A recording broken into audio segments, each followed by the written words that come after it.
5, diverted East Coast mainline service to London King's Cross. Hello and welcome to Ballan Parkway OO gauge layout, Phase 3, Part 15. Okay, I started now working on the hills at the back of the sidings. I'm using Celotex, which is a building insulation material, and I've spray painted various different colours like greys and browns, a bit of white as well in between, and I'm going to statically grass this area. Just started a little bit here already.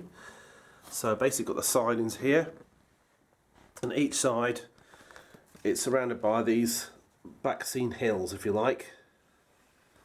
So I'm going to start work statically grassing them now. Okay, I've now statically grassed the Celotex hills facing towards the back scene.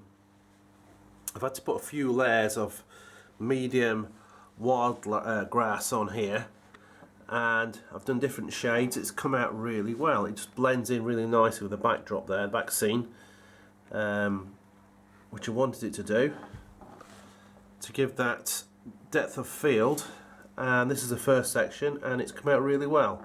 So I'll go along the back scene here, and we'll get to the bit I'm going to start working on. I've managed to acquire this Hornby signal box for a very good price, £9.95. It was slightly damaged, but it's been repaired, and you can't tell the difference. Basically, it was damaged around the stair area, it was broke, but the guy fixed it in the shop.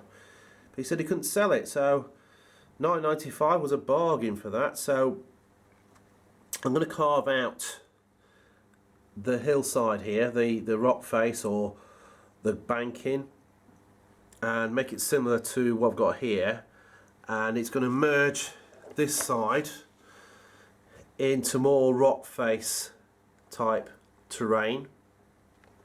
This is again Celotex. I've got to carve all this to make it look like rocks. So this is a basic cutout to made to measure for the corner piece here. Now I'm contemplating whether to put another tunnel here or just carve it out as a massive cut-in with this side of the track where all the stuff is at the moment as well, as it goes into a cut-in. Oh, it could go into another tunnel which will go around the corner here where the drop bridge is into here. So this all needs carving out, or a tunnel. I've not decided yet. Perhaps some points of view on that. Obviously all this stuff's going to be moved out of the way, all the building materials, etc. But I've got 3 tunnels already, so this will be quite a large tunnel on a corner as well, so if anything comes off and this tunnel's sealed, it could be quite disastrous, i.e. not getting stuff out of there. So I'm not sure yet. I think I'm going more for the cutting rather than the siding, but give me your feedback on that. So there's a lot of work for this to be done here as regard sculpturing to the necessity. Okay, on the other side of the sidings, I put another banking up here. Again, Celotex building insulation, which I've just heavily statically grassed all the way down. Oops, a bit of wheat on the track there, that shouldn't happen. Just lean back on. All the way down to the end, and I quite enjoyed doing that. Just finishes off that edge really well. So basically this is the sidings as if it's been carved out of a hillside. It's been dug out, excavated, etc. So now you've got both sides, this side and the other, and work in progress.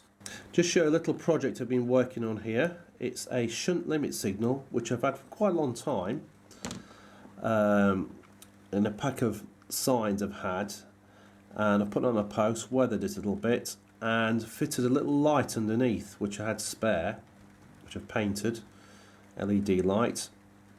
This illuminates the sign at night or even in the daytime. These were used to stop the shunters going past the area where the sign was positioned. So I've got a few more of these to do. I'm quite chuffed with that little project, quite fiddly to do actually, but it's come out really well. I don't know if you can see on the camera which actually see the sign what it says. It's just the brightness is reflecting on the lens here, but it does say shunt limit. Okay, this is the shunt signal without the light on.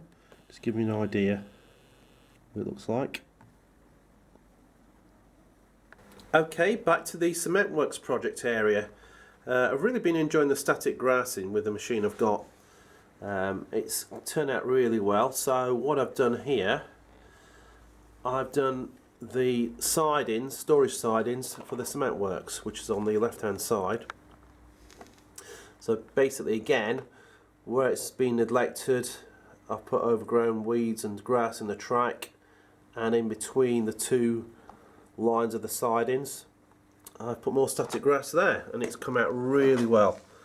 I'm really seeing a big change and transformation on the layout with this. Again, where the buffer stops are overgrown, there's a technique I've used here where you just layer it with lacquer.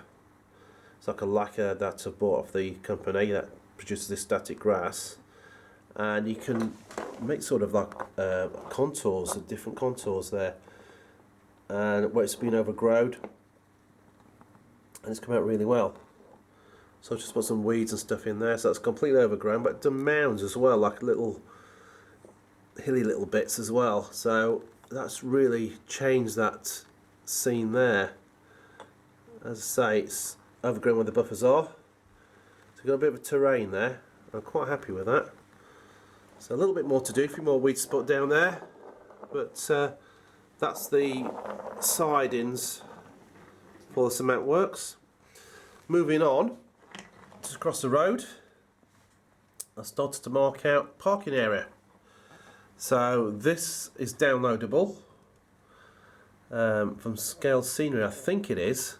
I've had it a few years now, Scale Scenics, and now we've got a marked parking area for about 20 vehicles for the staff of the cement works, and across the road there's another area that's been, I think I need to redo that because it's not stuck very well actually, so I need to reprint that off. It's bubbled a bit there, but you get the picture anyway. So there's going to be parking areas there, and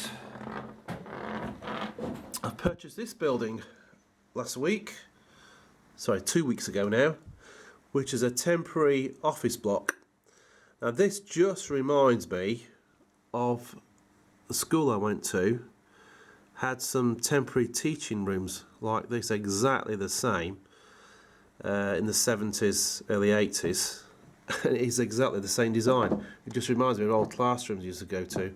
Even the back where people used to go around and have the old crafty cigarette around the back. Same design. So it just brings back memories of going to school. But these were used all over the place in the 60s and 70s. And I think they probably were full of asbestos lined as well, which wasn't too good.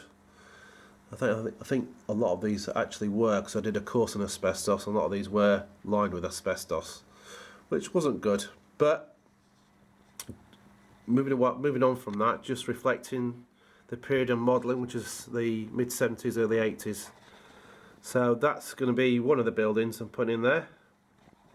There's going to be another one here, which I've got on order, which is the Backman two-storey office block, which I'm going to site there, which comes with lights this time, so that's the next project.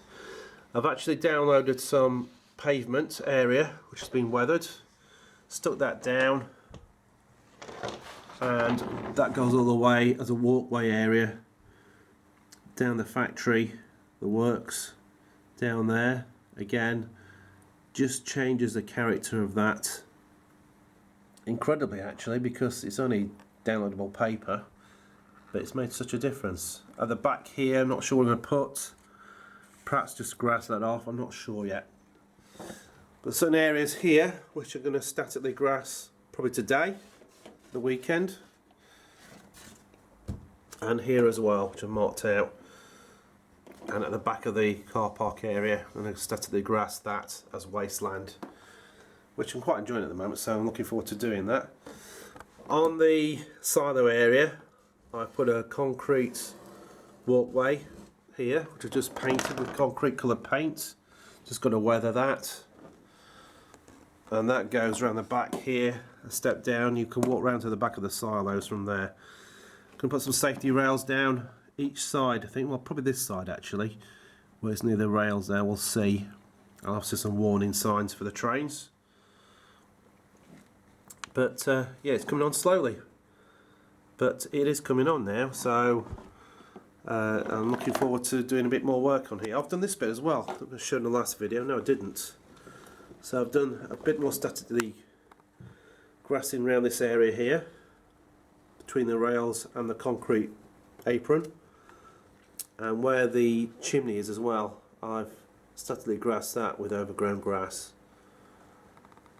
But it's taking a transformation now, which is great to see. I've done another section of the cement works, where this little section here of concrete apron disappears behind the back.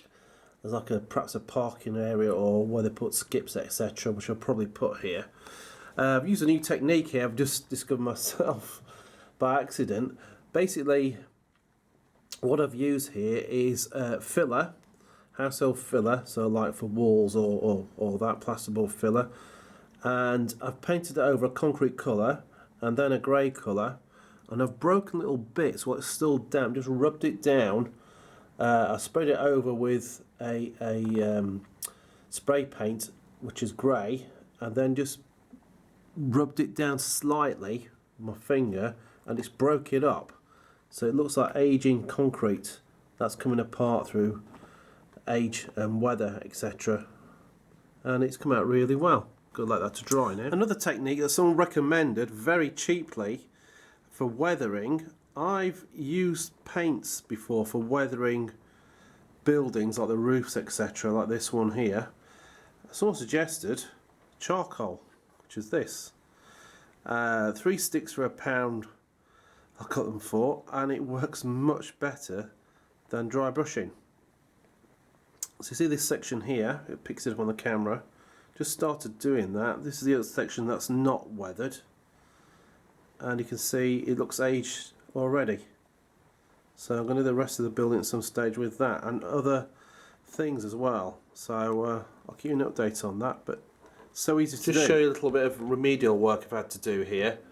These bolt plates which are put on here, where the fish plates are, which are laser cut card kits, and they are excellent, really good. Finish it off aesthetically really well.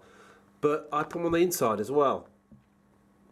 Now some locomotive pass straight through this, no problem at all. What I've found though, with the Helgen Class 14 teddy bear, it was throwing it, and I've looked underneath and the flanges are quite deep, so slightly different to the Bachmann and Horby models. It was just not connecting very well with the rails and kept cutting out, so I've had to take those out and I need to paint over that again. So if you're doing this, just be aware, different models of different dimensions, so it's a deeper flange on the wheels, so just be careful if you are doing that. I've tried to do it deeper, but it does the same thing as well, so I'm just going to take that off and paint over there and just leave it on the outside. Again, aesthetically, that's all it is basically. I'm trying to get as much realism as I can, but if it's not going to work, there's no point. So I'm going to just paint over those areas where I've had to take them out. Okay, thanks for watching, and I'll do another update before the end of the year, or maybe even before Christmas. Okay, thanks for watching.